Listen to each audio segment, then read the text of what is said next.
오늘도 말씀 나누기 전에 앞뒤적으로 보시면서 한번 인사하겠습니다. 사랑합니다. 그렇게 한번 서로 보시면서 인사하면 좋겠습니다.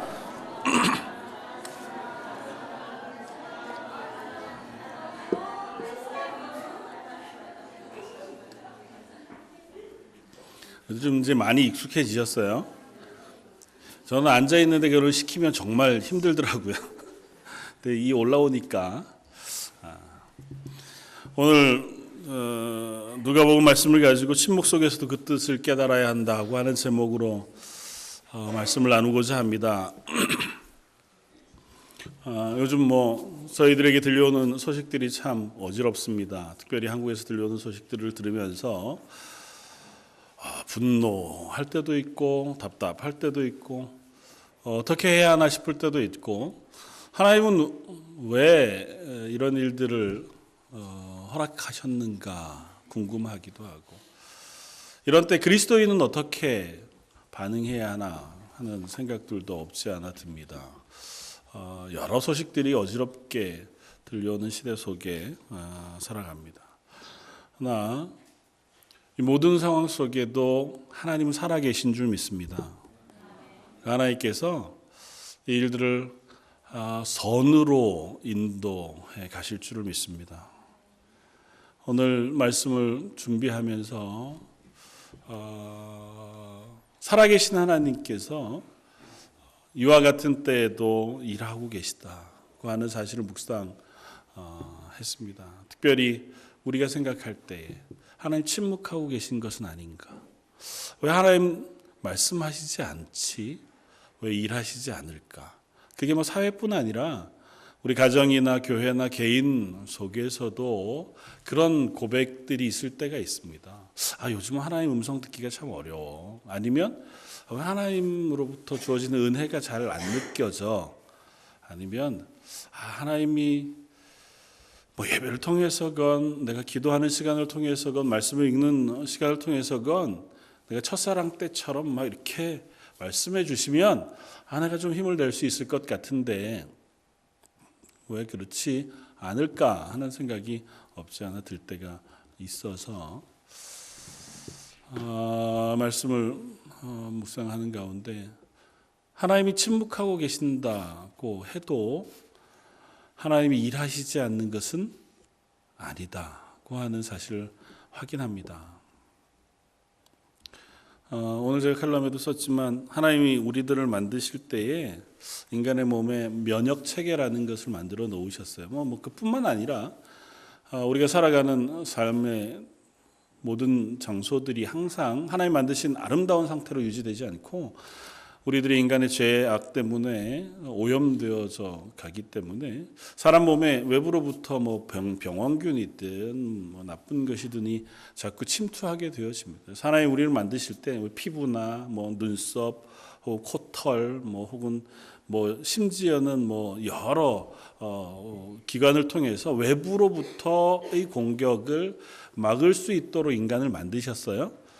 그럼에도 불구하고 우리가 먹는 것, 호흡하는 것, 여러 가지 것을 통해서 우리 몸속에 병원균이든 독성 물질이 들어오게 됩니다. 그러면 하나님이 우리 몸의 신비를 통해서 그것들을 방어할 수 있는 기관들 혹은 체계들을 만들어 놓으셨는데 그것을 우리가 보통 면역 체계라 그렇게 부릅니다.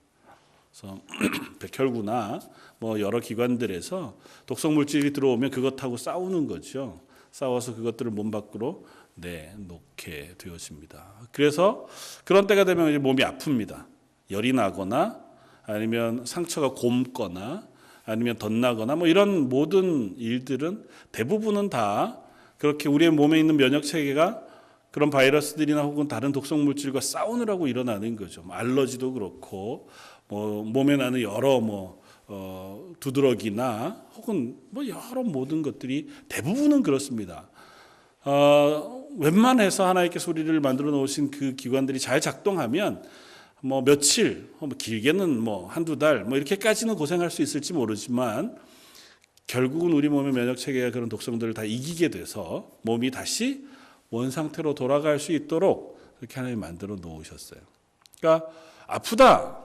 이게 여기 특별히 캐나다는 가가지고 감기 걸렸다고 가면 오렌지 주스 주거나 아니면 가가지고 타이레놀 사 먹거나 제일 많이 하는 건 너무 피곤하지 말고 많이 쉬고 물 많이 먹으라고 얘기하잖아요.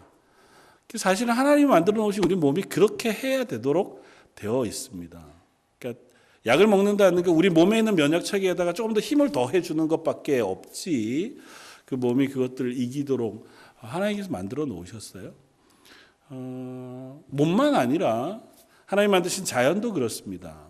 이 세상의 자연들도 인간들이 자꾸 오염을 시키지만 그래도 이 모양을 지구가 유지하고 있는 것은 하나님께서 만들어 놓으신 자연의 자기 정화 기능들, 스스로가 스스로를 정화해내는 오염물질들을 자꾸 모아내고 스스로가 깨끗해지는 그런 기능들을 하나님께서 이 지구상에도 만들어 놓으셨기 때문에 우리가 사는 세상들이 아직은 살만한 채로 남아있는지 모릅니다. 물론 우리 더 많이 오염시켜서 점점 하나님 만드셨던 가장 좋은 상태를 잃어버리고는 있지만 뭐 자연만 그렇고 우리 몸만 그러냐? 그게 아니라 우리 가정도 공동체도 사회도 또 믿음 생활도 그와 같다는 사실을 우리가 깨닫습니다. 보통 가정이든 공동체든 사회든 어떤 사건이 일어나고 무엇 때문에 어떤 다툼이 일어나는 것의 대부분은 무엇인가 그 속에 들어온 잘못들이 부닥치기 때문이에요. 그냥 그대로 살면 사실은 웬만한 다툼들이 잘 일어나지 않습니다. 그런데 그것이 부대끼는 무슨 요소들이 나타나서 그게 부닥치게 되면 때로는 다툼도 되고 싸움도 되는 거죠. 우리 신앙생활도 그렇습니다. 하나님 앞에서 그리스도인으로 살아가는데 하나님의 말씀에 민감하게 반응해서 살아가면 우리 속엔 끊임없이 갈등들이 일어나게 되어 있습니다.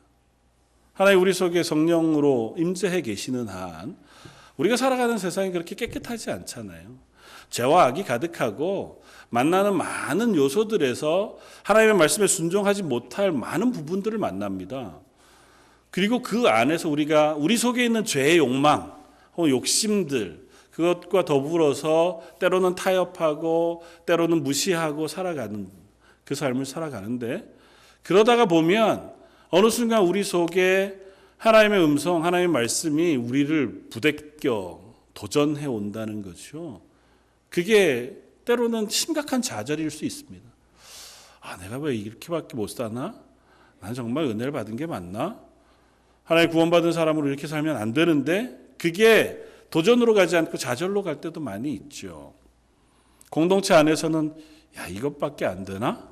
서로를 향해서도 그렇게 생각할 때도 있고 그런데 저는 그렇게 생각합니다. 그것이 있을 때에는 그래도 스스로가 회복할 기회를 얻는 것이라고 생각해요. 면역체계가 깨어지고 나면 가장 큰 위험은 뭐냐 하면 무감각해지는 겁니다. 우리 몸의 면역체계가 깨어지고 나면 우리 몸에 이물질이 들어와도 몸이 반응하지 않아요. 그래서 몇몇 분들 잘 아시겠지만 이식 수술을 하면 제일 먼저 하는 게 사람 몸에 있는 면역 체계를 약화시키는 겁니다. 내 몸에 다른 기관이 들어왔잖아요. 그게 내 몸에 이식되려고 하면 몸의 면역 체계들이 그걸 엄청나게 공격해서 그거를 죽이려고 하거든요. 그러니까 면역 체계를 없앱니다. 그게 이식 수술에서 가장 큰 위험 요소예요. 이건 살릴 수 있지만 나머지 모든 부분에서도 내 면역 체계가 약해지니까 독성 물질이 들어와도 그걸 방어하거나 그것에 대해서 거부해내지 않습니다. 그러니까 몸이 점점 더 약해질 수 있죠. 그러니까 보통은 그렇게 되면 굉장히 많이 두드러기나 알러지나 몸에 이런 이상 반응들이 많이 나는 이유는 어쩔 수 없이 그렇게 돼요. 우리 신앙생활에서 그 면역체계가 무뎌지거나 사라지고 나면 우리의 신앙도 무감각해집니다. 제가 우리 속에 있는데도 그게 나한테 바더가 되지 않아요. 내가 살고 있는 삶이 분명히 하나님 말씀 앞에서 죄의 요소가 있고 악의 요소가 있음에도 불구하고 그냥 괜찮습니다. 사회도 그렇죠. 사회가 정말 악해지고 약해져서 자기 정화 기능이 없어지면 사회 안에 들끓는 악들이 그저 만연해 있어도 그냥 그 사회는 잘 흘러갑니다. 서로가 서로 그냥 그런 줄 알고 인정하고 이해하고 너도 그렇고 나도 그렇고 뭐 그 사람들도 그러니 우리도 그렇고 그렇게 서로가 서로를 이해하는 채로 넘어가게 됩니다. 그런데 그 사회나 그 삶 속에 정화작용을 할 수 있는 면역체계가 살아있으면 필히 부닥칩니다. 어느 날 우리가 그냥 내 마음대로 신앙생활을 하는데도 여전히 은혜 없이 그냥 세상의 욕심을 따라서 그렇게 살아가는데 어느 순간 하나님의 말씀이 내 속에 강한 도전이 돼서 야, 이건 아닌데 내가 왜 이렇게 살고 있지? 그렇게 도전이 된다면 그는 성령님께서 우리 속에 제동을 거시는 거예요.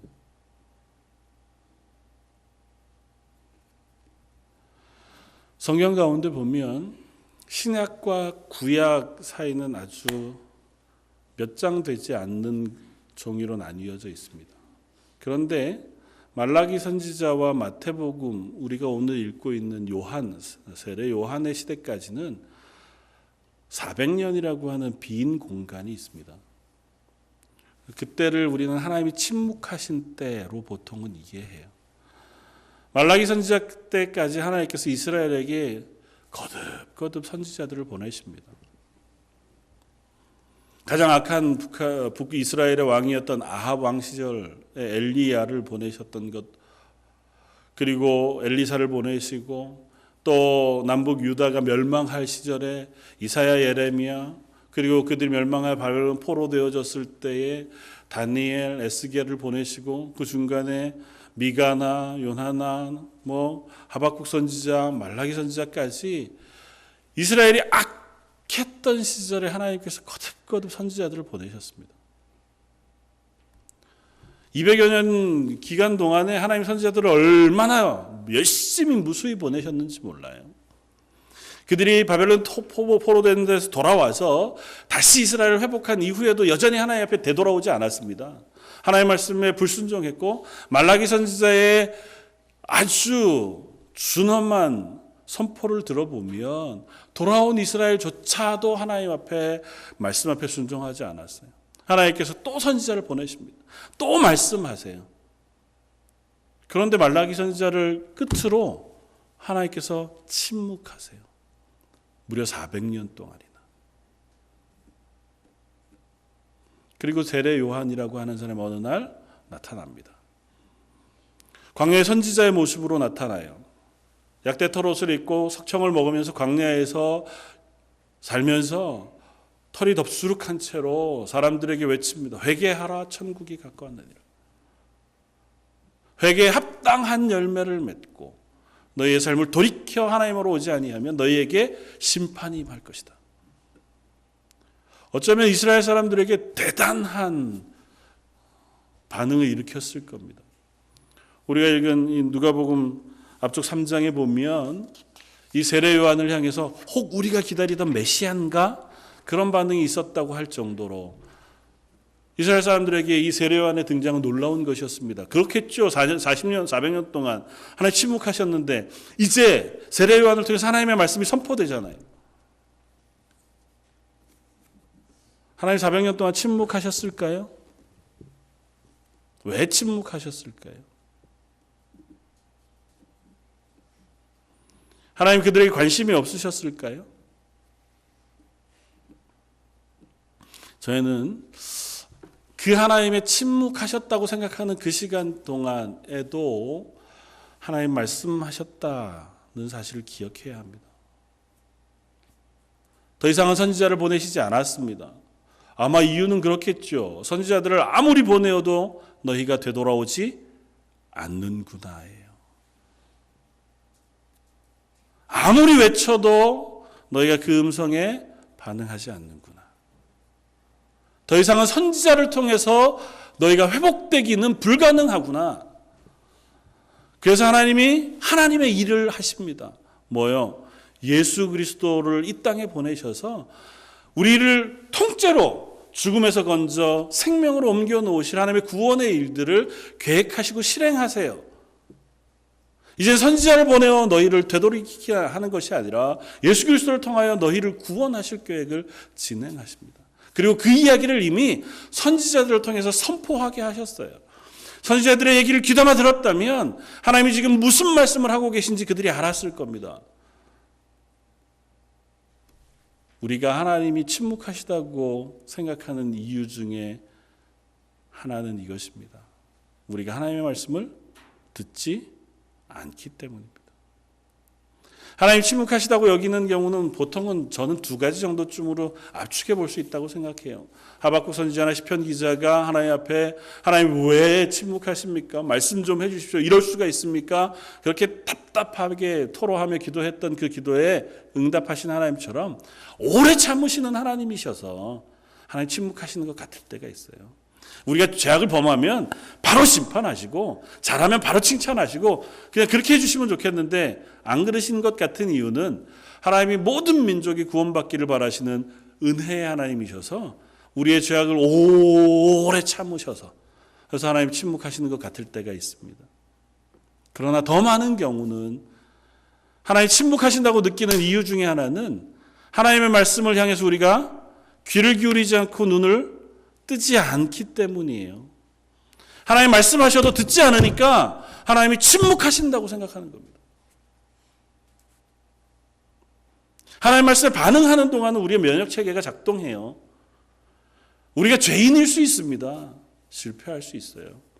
그러나 우리 속에 살아계신 성령님께서 우리 속에 말씀하시는 것을 듣는 한은 우리는 싸울 수 있습니다. 다툴 수 있고 아플 수 있죠. 괴로울 수 있고 슬플 수 있습니다. 오늘 본문 가운데 세례 요한의 이야기를 우리는 읽습니다. 세례 요한이 예수님을 만나 보라 세상 죄를 지고 하는 어린 양이로다 그렇게 고백하고 예수님에게 세례를 베풀어 주고 그리고 나서 예수님은 당신의 사역을 시작하였습니다. 세례 요한도 자기가 외치던 회개의 선포의 사역을 계속했어요. 그런데 지금 7장에 와 있는 지금 현재의 세례 요한은 헤롯에 의하여 감옥에 갇혀 있는 상태입니다. 헤롯의 죄를 지적하다가 미움을 받아서 감옥에 갇혔어요. 그리고 자기를 따르던 수많은 사람들은 이제 다 예수님에게 갔습니다. 이스라엘 사람들이 세례 요한이 회개를 선포할 때 드디어 하나님의 선지자를 보게 되어서 그 앞으로 얼마나 많이 몰려갔는지 모릅니다. 그런데 이제 그 사람들이 다 예수님에게로 갔어요. 예수님에게로 간 것을 싫어하지 않습니다. 그런데 세례 요한의 마음속에 아마 이런 의문이 있었던 것 같아요. 오늘 본문을 보면 세례 요한이 자기 제자들을 예수님에게 보냅니다. 그러고 묻습니다. 뭐라고 물어요? 예수님, 당신이 오실 그분이 맞습니까? 아니면 저희가 다른 사람을 또 기다려야 하겠습니까? 세례 요한이 왜 질문을 이렇게 할까요? 세례 요한이 예수님을 몰랐을까요? 세례 요한이 예수님을 향해서 고백했던 고백을 우리는 잘 듣습니다. 그가 세상 죄를 지고 간 어린 양인 것을 그가 알았습니다. 그 머리에 세례를 베풀고 그때 성령이 그 위에 임하시는 것들을 목도했어요. 세례 요한이 예수님 만나기 전에 회개 세례를 선포하면서 자기 뒤에 오실 분에 대해서도 이야기합니다. 누가복음 3장 16절 17절 그리스도의 사명에 대해서 그는 이렇게 이야기합니다. 그는 성령과 불로 너희에게 세례를 주실 것이요 손에 키를 들고 자기의 타작마당을 정하게 하사 알곡은 모아 곳간에 들이고 쭉정이는 꺼지지 않는 불에 태우시리라. 그런데 이상하다는 겁니다. 예수님에게 세례를 베풀고 예수님이 성령의 충만한 임재 가운데 사역을 시작하시면 변화가 있어야 돼. 그런데 변하지 않습니다. 개인적으로는 메시아인 예수님이 오셨는데 그분의 길을 예비했던 자기는 지금 감옥에 갇혔습니다. 개인적인 고난이 있을 수 있죠. 그러면 세상이 바뀌었느냐? 안 바뀌었습니다. 세례요한이 외쳤던 회개의 세례, 그 앞에 왔던 사람들이 통회하고 자복했습니다. 회개하며 세례를 받았어요. 그의 삶을 돌이켜서 하나님 앞에 하나님 말씀에 순종하는 사람 되겠다고 다짐했었습니다. 얼마나 많은 사람들이 세례요한 앞에 왔는지 몰라요. 그리고 그 사람들이 이제는 메시아 대신 예수 그리스도에게로 갔어요. 그러면 변화가 있어야죠. 안 변했습니다. 이스라엘은 여전히 하나님 앞에 온전하지 못했습니다. 예수님이 오셨으면, 그러면 금방 우리가 보았던 거죠. 누가복음 3장의 고백처럼 예수님이 오셔서 공의로 세상을 심판하시고 이 세상의 악을 제하시고 하나님의 영광의 나라를 임하게 하셔서 이 나라를 하나님의 나라로 만드셔야 하는데 안 그러신 것 같아요. 예수님이 많은 사람들이 예수님을 찾아가고 그들을 몰고 다니시는 것 같기는 한데 그냥 그걸로 만족하시는 것 같아 보여요. 예수님이 세상을 바꾸고자 하는 어떤 모습도 세례요한은 보기가 어렵습니다. 궁금해졌습니다. 하나님 이게 뭡니까? 하나님 앞에 제가 이 사역을 맡고 직분을 맡아서 외칠 때에는 당장 이 일이 일어날 줄 알았어요. 기대했습니다. 소망했어요. 예수님을 만나고는 그 기대가 훨씬 더 분명해졌습니다. 그리고 조용합니다. 하나님 왜 침묵하십니까? 이게 무슨 일입니까? 세례요한이 예수님에게 사람들을 보내 묻습니다. 예수님이 마침 뭐라고 표현하냐면 질병과 고통과 및 악기 들리는 자를 많이 고치시며 또 많은 맹인들을 보게 하고 계신 중이었다고 기록해요. 그러면서 제자들에게 예수님 말씀하신 것이 22절 3절에 나옵니다. 예수님 뭐라고 대답하십니까? 너희가 가서, 요한에게 이렇게 얘기하는데 뭐라고 얘기하냐면 가서 보고 들은 것을 요한에게 얘기하라. 예수님이 대답하시지 않으세요. 나다. 내가 이러는 이유가 이렇다 얘기 안 하시고 네가 보고 들은 것을 가서 요한에게 알려줘라. 그리고 뭐라고 말씀하시냐면 나로 말미암아 실족지 아니하는 자는 복이 있다. 한편으로는 책망이죠. 너 그렇게 생각하니? 나 때문에 실족하지 말아라. 그리고 내가 하는 일들을 보고 요한에게 말해줘라. 그게 뭐냐 하면 맹인이 보며 못 걷는 사람들이 걸으며 나병 환자가 깨끗함을 받으며 귀 먹은 사람이 들으며 죽은 자가 살아나며 가난한 자에게 복음이 전파되는 이것을 가 요한에게 전해라. 이게 무슨 이런 대답이 있을까요?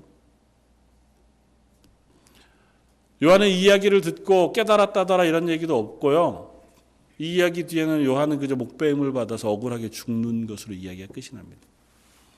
요한은 이 대답을 무엇으로 들었을까요? 저는 이 이야기를 이렇게 읽습니다. 요한아, 너 말씀을 기억하니? 예수님에 대한 예언, 그리스도 메시아에 대한 예언 가운데 이사야 61장에 보면 동일한 말씀으로 메시아에 대한 예언을 하세요. 여호와께서 기름 부으신 메시아가 오면 눈먼 자가 눈을 뜨고 상한 자가 고침을 받고 그 마음이 위로받으며 가난한 자에게 복음이 전파되어질 것이다. 야, 넌 나한테 기대하는 게 뭐니? 네가 소망한 건 무엇이었니? 하나님은 이미 너에게 말씀해 주지 않았니? 왜 그 말씀이 기억나지 않느냐고 말씀하시는 것일 수 있는 것 같아요. 예수님이 예수님의 사역을 하세요. 하나님이 이미 예언하셨던 메시아가 이 땅에 오셔서 하나님이 이미 약속하셨던 일을 지금 하고 계십니다. 다만 내가 그것을 보지 못하고 있는 것일 뿐이에요. 아마 요한의 이야기를 듣고 감사합니다. 그렇게 고백했을 줄 믿습니다. 사랑하는 성도 여러분, 우리가 하나님의 음성을 듣는 것, 그것은 다른 것이 아니라 하나님이 말씀 가운데 우리에게 말씀하시는 줄 믿습니다.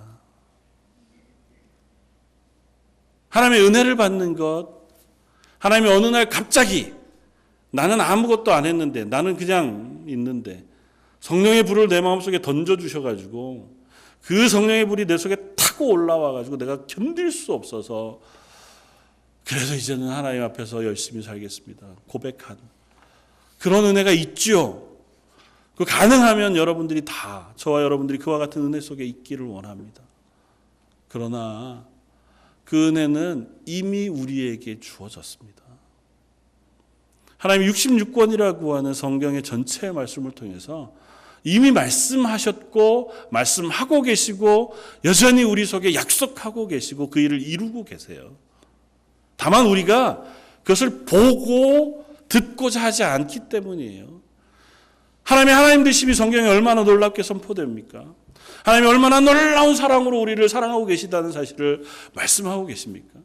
우리를 죄악 가운데 건져 하나님의 은혜 가운데 놓기를 얼마나 원하시고 기뻐하시는지를 성경이 얼마나 자세하게 얘기하고 있습니까? 우리가 그걸 안 보기 때문에, 그걸 듣지 않기 때문에, 그것을 주목하지 않기 때문에 우리는 하나님의 은혜 가운데 있지 못하는 것은 아닙니까?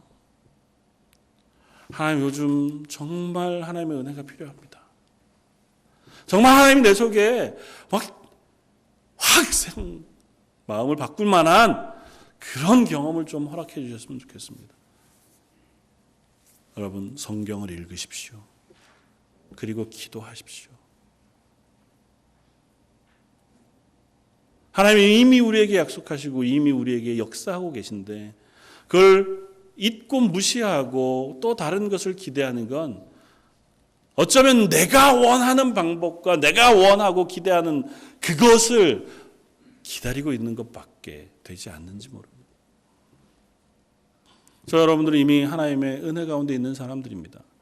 그 얘기는 바꾸어 얘기하면 저와 여러분들의 심장 가운데 성령 하나님께서 살아계신 것이라고 표현합니다. 성령이 우리 장기 어디에 계신지는 정확하게 잘 모르겠습니다.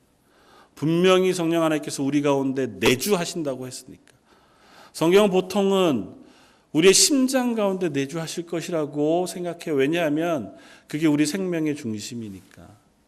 머리에 계실 수도 있고. 분명한 건 성령님이 우리 속에 계세요. 성령님이 우리 속에 계시면 그 성령님은 분명히 우리에게 말씀하십니다. 우리가 범죄하는데 성령님이 가만 계시지 않아요. 우리가 은혜 없이 살아가고 그냥 가만 지나가는데 성령 하나님께서 야, 넌 요즘 그렇구나. 그냥 나도 좀 쉽게 그러시지 않는다고요. 우리가 민감하지 않아서 그 음성을 저 멀리서 외치는 소리로 그냥 조금씩 띄엄띄엄 들을지언정 그 성령 하나님 우리 속에 가만 침묵하고 계시지 않습니다. 만약 침묵하고 계시다고 느끼신다면 침묵하고 계신 속에서 말씀하시는 하나님의 음성을 들을 수 있기를 바랍니다. 우리 몸이 상체기가 나면 사건이 터지고 크게 무슨 일이 일어나고 나면 비로소 우리는 그 상처를 봅니다. 한국에 있는 고신대학교 목회상담학 교수로 섬기시는 분 가운데 하재성 교수님이라는 분이 계세요. 그분이 책을 한 권 썼는데요. 제목이 어떤 거냐 하면 우울증에 대한 겁니다. 우울증, 슬픔과 함께 온 하나님의 선물이라는 부제를 붙여서 책을 썼습니다. 캐나다 살다가 보면 우울한 심각한 병은 아니지만 조금씩은 다 그런 것들을 가지고 살아간다고 얘기합니다. 그런데 이분은 그게 하나님의 선물이라고 얘기해요. 그게 어떻게 하나님의 선물입니까? 우울증 걸리면 얼마나 힘든데요. 그리고 그 우울증 걸린 한 사람 때문에 주변에 있는 사람들은 또 얼마나 힘든데요. 왜 이게 하나님의 선물이 될까요? 한 사람이 우울증에 걸리기 전에 그 가족 또 다른 사람은 그 사람의 무게를 모릅니다. 그 사람이 뭘 참아오고 있는지, 무엇 때문에 힘들어하는지, 무엇 때문에 지쳐하는지 대충은 알지만 집중하지 않아요. 그런데 우리 가정 속에 아내가, 남편이, 공동체 가운데 우리 목자 리더가 혹은 장로님이 아니면 성도 중에 누군가가 그런 우울함 속에 빠지게 되면 비로소 환부를 봅니다. 그리고 나면 어떻게 되냐면 그것에 집중해요. 둘 중에 하나죠. 무시하고 난 너하고 상관없어가 되든지, 야 네가 아무리 힘들어도 내가 도울 게 하나도 없다. 너 알아서 좀 힘내. 이러든지. 보통의 경우는 아내가 너무 그런 우울함에 빠지면 남편이 너무 힘들지만 그거에 집중해요. 왜 그럴까? 그리고 보통의 경우라면 그 지친 무게를 덜어주기 위해서 마음을 씁니다. 그게 서툴지언정 무시하지 않아요. 무시하지 않고 집중하게 되고 관심을 갖게 되는 순간 비로소 그것이 하나님의 선물이 되어진다는 거예요. 그 일을 통해서 한 사람은 너무 아프고 그 가정과 공동체는 너무 슬플 수 있지만 그것을 통해서 비로소 그들이 다시 서로를 사랑하게 되고 확인하게 되고 서로를 생각하게 되어진다는 거죠. 아픈 부분에 대해서 관심을 갖는다고요. 우리 몸도 그렇잖아요. 어디가 아프기 전에는 그 부분에 대해서 별로 관심이 없습니다. 그렇죠? 발바닥이 되게 아파야 발이 그렇게 소중한 줄 압니다. 걷는데 얘가 얼마나 귀한 일인지.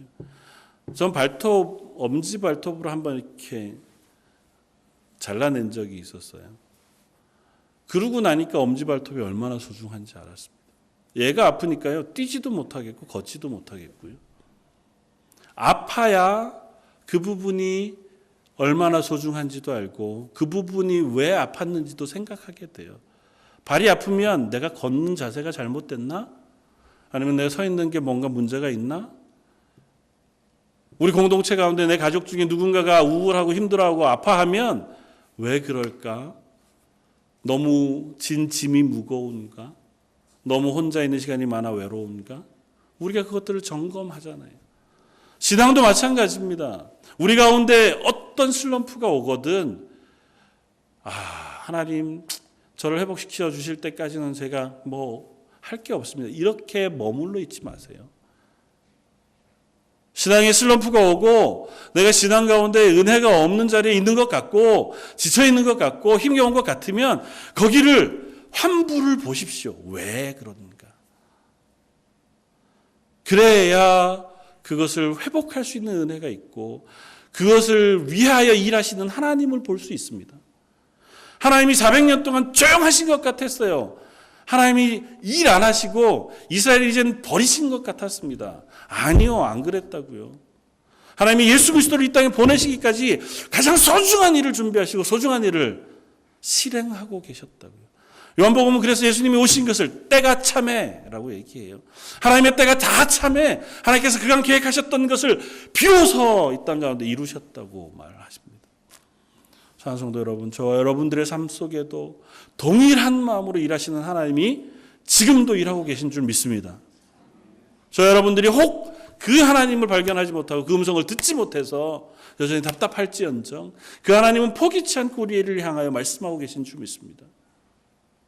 시편 51편에 다윗이 하나님을 향하여 절절하게 기도합니다. 그 시편 51편의 표제는 뭐라고 되어 있냐 하면 다윗이 밧세바의 일로 인하여 범죄한 이후에 근 1년 만에 나단 선지자를 통하여 하나님이 그의 죄를 지적하시고 나서 시편 51편을 썼다고 기록해요. 다윗이요, 근 1년 동안 괜찮았습니다. 다윗이 어떤 사람입니까? 그 마음이 순전해서 하나님이 왕으로 세운 사람이에요. 그가 긴 시간 동안 사울을 피해 도망다니는 동안에도 입으로 범죄하지 않았던 사람입니다. 하나님을 의지하여 그 시간을 견뎌냈던 사람이에요. 그런데 한 여인으로 인하여 범죄한 이후에 그 여인의 아내를 이방인의 손에 죽게 하고 나서도 10달 동안 그가 괜찮았습니다. 여전히 성전에 가서 예배했고 여전히 왕으로 통치했고 여전히 전쟁했어요. 다윗이 괜찮지 않았습니다. 시편 51편을 읽어보면 이후에 그가 쓴 시를 읽어보면 그 눈물이 침상을 적셨다고 고백할 만큼 괜찮지 않았어요. 그러나 무시했습니다. 그러나 다윗이 나단 선지자를 통하여 하나님께서 말씀하시는 음성을 들었을 때에 그 자리에서 그가 무릎을 꿇고 하나님 앞에 회개합니다. 주여, 내가 주께 범죄하였나이다. 하나님이 그 시로 다윗을 회복시켜 주십니다. 사랑하는 성도 여러분, 하나님 말씀하시면 그것이 어느 곳을 통해서 들려지건 듣게 되어지건 그 자리에 무릎 꿇고 반응할 수 있기를 바랍니다. 아니, 안 들려지시거든. 아무런 은혜도 느껴지지 않고 내 신앙에 아무런 활력도 없고 내 신앙 생활이 그냥 그 무덤덤하게 그냥 평일에는 직장 생활하고 주일에는 예배당 나왔다가 또 가정에서는 엄마로 아빠로 사는 그런 시간이 계속되고 있거든.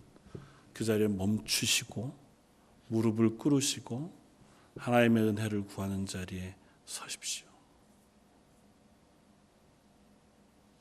하나님의 말씀이 들려지지 않고 하나님의 은혜가 우리 속에 경험되지 않으면 우리는 결코 하나님의 사람으로 살 수 없는 사람들인 줄 믿습니다. 물론 너무 평안하고 너무 감사함으로 사는 것, 그것이 제일 좋죠. 그러나 저와 여러분들이 사는 세상이요, 우리를 그렇게 놓아두지 않는 줄 압니다. 우리가 디디고 있는 땅이, 우리가 만나고 있는 사람들이, 우리가 살아가고 있는 세상이 우리를 하나님의 은혜 가운데 순전하게만 있게 하지 않는 줄 압니다. 저와 여러분들이 때로는 침묵하시는 것 같은 그 침묵 속에서 안타까이 말씀하시는 하나님의 음성을 들을 수 있는 저와 여러분들 되시기를 주님의 이름으로 축원을 드립니다. 한번 기도하겠습니다. 하나님,